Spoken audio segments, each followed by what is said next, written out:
2025 31শে December, আজ বছরের শেষ দিন, 2025-এর শেষ দিন। কোনো দিনও আর 2025 আমাদের জীবনে ফিরে আসবে না। তাই এই 2025-এর সামগ্রিকভাবে কেমন কাটলো সেটা নিয়ে দুটো কথা বলে যাই। 2025 আমাকে শেখালো জীবনে কোনো মানুষ আমাদের লাইফে থাকতে হলে তাদের যে সবসময় বেঁচে থেকে থাকতে হয় তা নয়, তারা মরে গিয়েও আমাদের সাথে থাকে। আবার কিছু মানুষ তারা বেঁচে থেকে যে সর্বদা আমাদের সাথে থাকবে তা নয়, তারা বেঁচে থেকেও আমাদের লাইফে কখনো এক্সিস্ট করে না। যেমন আমার মাসি না বেঁচে থেকেও, সে আর জীবনে কোনোদিনও না ফিরলেও তিনি কিন্তু আমার মধ্যেই রয়েছেন।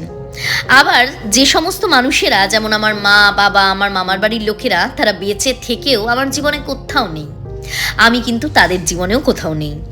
যাই হোক, তারপরে 2025 আমাকে শেখালো কিছু কর্তব্য না চাইতেও করে যেতে হয়। যেমন হচ্ছে এই বছর মাসির বাৎসরিক কাজটা মুখ বুজে আমাকে করতে হয়েছে, মাসির ভালোর জন্য, মাসির ভালো থাকার জন্য। কারণ আমি মাসির ভালোটা চেয়েছিলাম, তাই ইচ্ছা না হলেও এই কাজটা আমায় করতে হয়েছে। তৃতীয়ত 2025 আমায় শিখিয়েছে যে কিছু মানুষ আমার জীবনে ফিরে আসতে পারে বহুকাল পরে, এবং ফিরে এসে তারা আবারও আমার সাথে নানান রকম সুখের স্মৃতি চারণা থেকে শুরু করে অনেক ভালো ব্যবহার করতে পারে, কিন্তু তারা ভেতরে কোনোদিনই চেঞ্জ হয় না। সুতরাং তৃতীয়ত 2025 আমাকে শেখালো যে কিছু মানুষ জীবনে আবারও ফিরে আসলে তারা কিন্তু তোমাকে পরিবর্তন করতে আসে, নিজেরা পরিবর্তিত হয়ে আসে না। কিছু মানুষ জীবনে কোনো দিনও চেঞ্জ হয় না, তারা কোনো দিনও নিজের দোষ দেখে নিজেরা নিজের দোষ শুধরে আসে না, তোমাকে শোধরাতে আসে।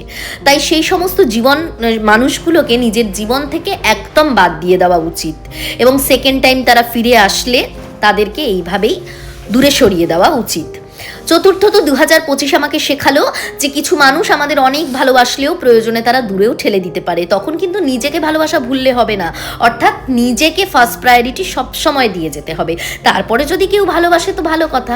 2025 আমাকে আগে নিজেকে ফার্স্ট প্রায়োরিটি দিতে, নিজেকে প্যাম্পার করতে শেখালো, তারপরে অন্যদের ভালোবাসা। এবং 2025 আমাকে শেষ অবধি যেটা শেখালো সেটা তো আমি আমার জীবনের পাথেয় করে নিয়ে চলবো। 2025-এ শেষের দিকে পাহাড়ে গিয়ে পাহাড়ি মানুষগুলোর সাথে পরিচয় হয়ে এটুকু বুঝলাম যে এই চালাক চতুর সমাজের মাঝে আজও কোথাও না কোথাও সহজ সরল ভালোবাসা পাওয়ার আর দেওয়ার মানুষগুলো এখনও রয়েছে, শুধু তাদেরকে খুঁজে নেওয়ার অপেক্ষা। 2025 আমাকে শেখালো সৎ এবং সহজ সরল যোগ্য মানুষদের ভালোবাসো, অযোগ্যদের নয়।